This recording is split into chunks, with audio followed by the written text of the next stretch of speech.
Good afternoon, grade 8. So hopefully after yesterday's lesson you've read through some of the stuff I set on Teamie and completed those quick Khan Academy little tasks just to get your brains refreshed. And today we're going to jump straight in with some simultaneous equations using elimination method. The first part of this video I'm just going to very briefly talk to you about what you've got to do today, and if you're happy just to jump straight in with the independent work, that's absolutely fine. Just listen to what you have to do first.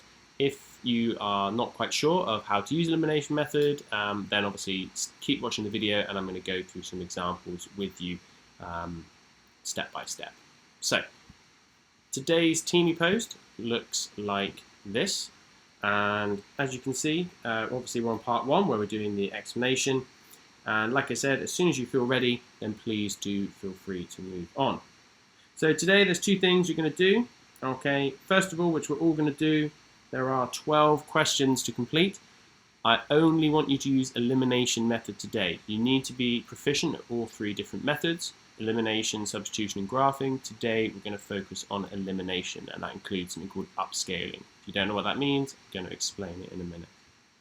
After you finish that, obviously that will give you a good idea of how you're working. If you fly through those pretty quickly and you're very confident, you can do the longer quizzes. The code is there and the link is at the bottom.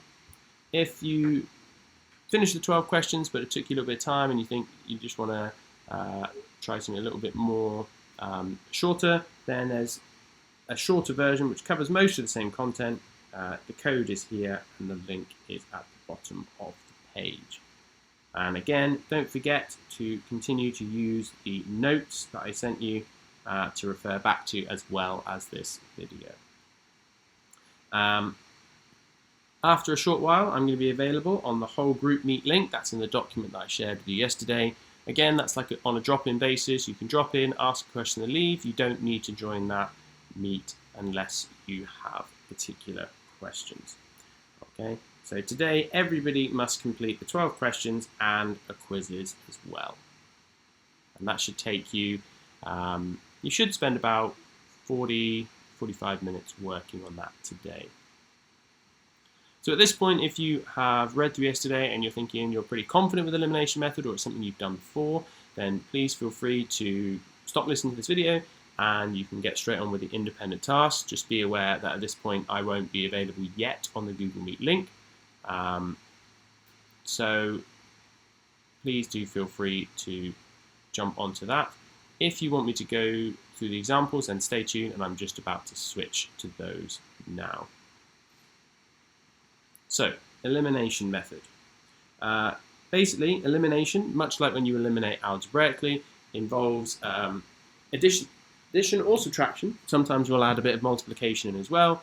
And what the idea is, we're trying to cancel out one of the x's or y's. And we've got x's and y's, or 2 letters. They can be different letters as well in our simultaneous equation. But we can only solve with a definitive answer when there's a single variable. So we need to get rid of one of them. Okay, so let's have a look at how we can do that. So here is an example which we're going to go through together. We can see we've got 3x plus 4y is 40, 7x plus 4y is 56. Now I've color-coded them, but generally what we would do is we normally refer to them as equation 1 and equation 2, and that can often make it easier. We can use those codes when we want to refer to them. It's also easier when you're describing it to somebody else to say the first and second equation. Now, as we can see, hopefully, the x's are different, but the y's are the same. They're both positive for y. What this means is that because they're the same value, if we subtract them or eliminate them from both equations, we end up with 0. Therefore, there's no more y's. So all we have to do is we take these equations, both of them together, and we set them up as a subtraction. Now, at the moment, we've got the larger equation on the bottom and the smaller equation on the top. So the first thing we might want to do is flip them over. Oh, don't do that. We want to flip these so that we have the larger equation on the top. So I'm going to take this equation here and I'm going to move it so it's on the top. Okay. And then I want to eliminate them. So all I do, just like when you were in grade 6 and you were doing adding and subtracting, we set them up using column method, and we're going to subtract the whole equation from the other. 7x minus 3x leaves us with 4x. But 4y minus 4y leaves us with nothing. 56 minus 40 leaves us with 16. And if we know now that we've got just x's left, 4x is 16, we can divide by 4, and now we can see that x must be 4 in both equations. We can now take that and we can apply it, and we can substitute it in to the equations to help us find the value of y. So we now know x is 4. Now we can choose at this point either of the two equations. It doesn't matter which one you choose. Just make a note when you're doing a substitution which one you use first, because we are going to have to use both equations. So I'm going to use the first one just because it's there. I'm going to put x is 4 into that first equation. The x I'm going to substitute, but everything else is going to stay the same. So I know that x is worth 4. Once I do that substitution, hopefully we can all do 3 times 4, which is 12, which leaves us with 12 plus 4y is 40. So 4y must be 28. If I know that 4y is 28, I can now reasonably assume that y is 7. Now, at the moment, I've only shown that this works in the blue equation. This is called simultaneous. You're solving both equations at the same time. At the moment, you've only solved the blue equation, but we also need to solve the green equation. So we need to take that y as 7, and we need to put them both, x is 4 and y is 7, into the equation that we haven't yet used. We haven't used the green equation, and we must use both. So we can now say, well, I've got 7 x's, 4 y's, they should make 56. So I put in the 4 here. I put in the 7 here. If I do that correctly, I get 28 plus 28. Does that equal 56? Well, yes, it does. So we just put a little tick next to it to indicate that it works. And now we know the solutions. We can give the solutions in 2 ways. We can either write them as a list, or we can write them as a coordinate. Remember, in coordinates, x always comes first. So, first elimination method using subtraction. Let's just briefly go through the steps. We set them up as a subtraction because we had a common variable. We substituted x was 4 to find y was 7. We put both of them into the other equation, so we've used both, and we can give our solution. Now, sometimes we'll have equations with positives and negatives. So this one, unfortunately, is a little bit different, but don't worry, it's not much. Again, what we need to do is it's best if we can take them and put the larger equation on the top. But actually, in this case, it doesn't matter, and we'll see why in a second. We've got a positive and a negative 4y. When you've got a positive and a negative, the only way we can combine them to get 0 is if we add them together. So instead of subtracting the equations, we add both of the equations together. When we add them, this will give us 11x, nothing, and when we add negative 4 and 26, we get 22. And we can see that x is equal to 2. Now, we could have solved for either x or y first. It doesn't matter which one you use. Okay? I've done x twice, coincidentally. We're going to follow, all you need to do now is follow the same pattern that we did before. We substitute an x, find the other variable, substitute them both in, and solve. Okay? Now, I'm just going to show you another example. Now, I already know the solution. So let's imagine you'd solve for y first. I'm just going to show you how that could have worked. I already know the answer is y is negative 4.